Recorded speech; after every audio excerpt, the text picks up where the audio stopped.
Welcome to news 24 తెలుగుకు స్వాగతం. వార్తల్లోని ముఖ్యాంశాలు ఇప్పుడు చూద్దాం. డాక్టర్ బిఆర్ అంబేద్కర్ కోనసీమ జిల్లా రామచంద్రపురం మండలం వేగయమ్మపేట స్కూల్లో ఈరోజు పూర్వ విద్యార్థుల కలయిక ఏర్పాటు చేశారు. ఈ కార్యక్రమానికి మంత్రి వాసంశెట్టి సుభాష్ పాల్గొన్నారు. ఈ కార్యక్రమంలో పూర్వ విద్యార్థులు మాట్లాడుతూ మంత్రి సుభాష్కి పలు సూచనలు చేశారు. అందులో భాగంగా 1928 సంవత్సరంలో వేగయమ్మపేట జమీందారైన వాండ్రేపు రంగనాయకమ్మ 5 ఎకరాల విస్తీర్ణంలో శ్రీ మహాలక్ష్మమ్మ పేరిట ఉన్నత పాఠశాలను నిర్మించారని, ద్రాక్షారామంతో సహా 50 గ్రామాల విద్యార్థులు ఈ పాఠశాలలో చదివి ఉన్నత విద్యలు అభ్యసించి వివిధ రంగాల్లో స్థిరపడి పాఠశాలకు విశేషమైన పేరు ప్రఖ్యాతులు తెచ్చారని అన్నారు. 5 ఎకరాల విస్తీర్ణంలో శ్రీ మహాలక్ష్మమ్మ పేరిట ఈ ఉన్నత పాఠశాలను నిర్మించారు. అయితే 2022 సంవత్సరంలో ప్రభుత్వం ఈ పాఠశాలకు చెందిన భూమిని 2.5 ఎకరాలకు పరిమితం చేసింది. దాదాపు 100 సంవత్సరాల చరిత్ర కలిగిన ఈ పాఠశాల భవనం ప్రస్తుతం శిథిలావస్థకు చేరుతుంది అన్నారు. ఈ పాఠశాల ప్రాంగణంలోనే జూనియర్ కాలేజ్ ఏర్పాటు చేయాలని ప్రభుత్వాన్ని విజ్ఞప్తి చేశారు. ఈ సందర్భంగా మంత్రి వాసంశెట్టి సుభాష్ మీడియాతో మాట్లాడుతూ వేగయమ్మపేట శ్రీ మహాలక్ష్మమ్మ ప్రభుత్వ ఉన్నత పాఠశాల సమస్యను పూర్తి స్థాయిలో పరిష్కరిస్తామని, వచ్చే వేసవికాలం నాటికి పాఠశాల భవనాన్ని పూర్తిగా పునర్నిర్మించి దత్తత తీసుకుని అభివృద్ధి చేస్తామని హామీ ఇచ్చారు.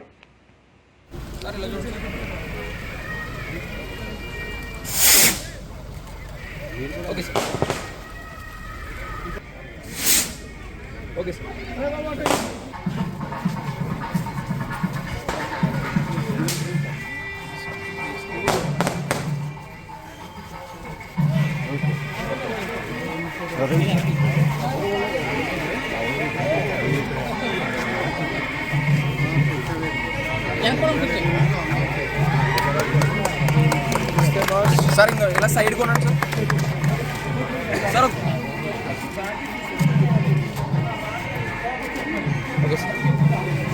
అందరికీ నా నమస్కారం అండి.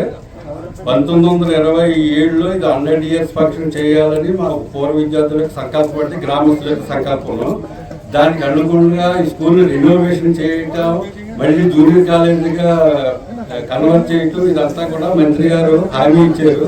మాకు చాలా సంతోషంగా ఉంది. రెనోవేషన్ అయిన తర్వాతే 100 years ఫంక్షన్ మేము చేయాలని సంకల్పించుకుంటామంటే ఈ రోజు మాకు ఇక్కడికి మినిస్టర్ గారు రావటం ఒక ఎత్తు, ఢిల్లీ నుంచి కె నాగమోహన్ రావు గారని సార్ కె నాగమోహన్ రావు గారు power grid corporation of India senior general manager ప్రత్యేకంగా దీనికి వచ్చారు.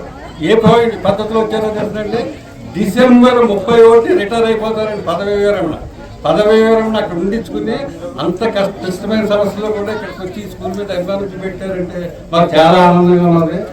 మంత్రి గారు కూడా మాకు ఫుల్ కోఆపరేషన్ చేస్తున్నారు, దత్తత తీసుకున్నారు. మాకు చాలా సంతోషంగా ఉంది. కాబట్టి మీ మీడియా మిత్రులందరూ కూడా 100 years ఫండ్లు, రెనోవేషన్, జూనియర్ కాలేజీ మీ సహాయ సహకారాలు అందించాలని మిమ్మల్ని కోరుకుంటున్నాం. అదే ఓకే సార్. ఈరోజు వేగాయంపేటలో ఉన్న ఈ ప్రభుత్వ పాఠశాల గతంలో 2.5 ఎకరాలు రంగనాయకమ్మ గారు స్కూల్ నిమిత్తం పిల్లల భవిష్యత్తు బాగుండాలని చెప్పి 2.5 ఎకరాలు ఈ స్కూల్కి డొనేట్ చేయడం జరిగింది.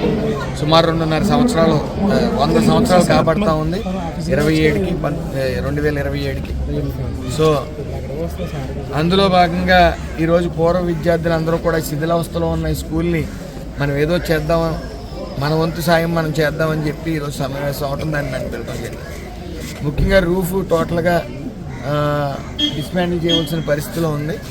అదేవిధంగా సీలింగ్ వేయవలసిన పరిస్థితి, ప్రహరీ కూడా ఇవన్నీ కలిపి ఎస్టిమేషన్ ఇవ్వడం జరిగింది. అది CSR ఫండ్ నిధుల కింద రాబోయే మార్చి నెలలో కానీ ఫిబ్రవరి నెలలో కానీ గ్రాంట్ చేయడం జరుగుతుందని వాళ్ళకి హామీ ఇవ్వడం జరిగింది. అందులో భాగంగానే కొంతమంది పూర్వ విద్యార్థులు ఇక్కడ చదువుతున్న విద్యార్థులకు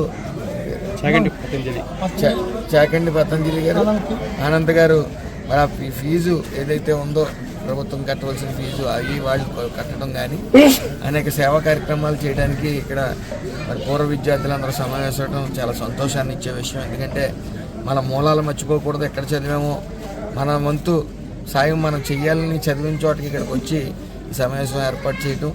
ఈ ప్రభుత్వం, ఈ ఎన్డీఏ కూటమి పూర్తిగా ఈ స్కూల్ విషయంలో కానీ అలా విద్యార్థుల విషయంలో కానీ లోకేష్ గారు తీసుకుంటున్న చొరవ అంతా ఇంత కాదు.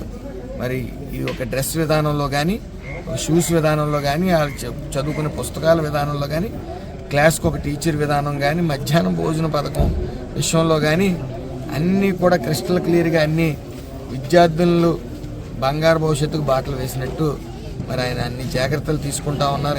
అనేక సంస్కరణలు తీసుకురావడం జరిగింది.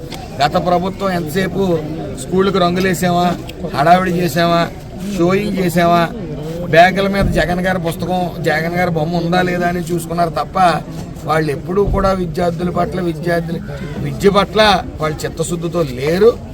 దానికోసమే అది 11 సీట్లు పడ్డారు. అయితే సమాజం బాగుండాలంటే భావితరాల భవిష్యత్తు బాగుండాలి, వాళ్ళు చదువుకోవాలి. చదువు ఒకటే దేనికైనా పరిష్కారం. ఈ మన దేశ భవిష్యత్తు అంతా కూడా యువత చేతిలో ఉంది. వాళ్ళు మంచిగా చదువుకోవాలి, అన్ని కుటుంబాలు బాగుండాలని చెప్పి ఆలోచనతో ఎన్డీఏ కూడా ముందుకు సాగుతూ ఉంది. అలాగే పూర్తిగా ఈ స్కూల్ రెన్యువేట్ చేసే విషయంలో సిఎస్ఆర్ ఫండ్ గ్రాంట్ చేయించి దీన్ని ఆధునీకరణ చేసే విధంగా నేను ఈ స్కూల్ని కూడా దత్తత తీసుకోవడం జరిగింది. ఇది మార్చి నెల ఇప్పుడు స్కూల్ ఉంది కాబట్టి ఫిబ్రవరి మార్చిలో కల్లా స్టార్ట్ చేసి మళ్ళీ పిల్లలు స్కూల్కి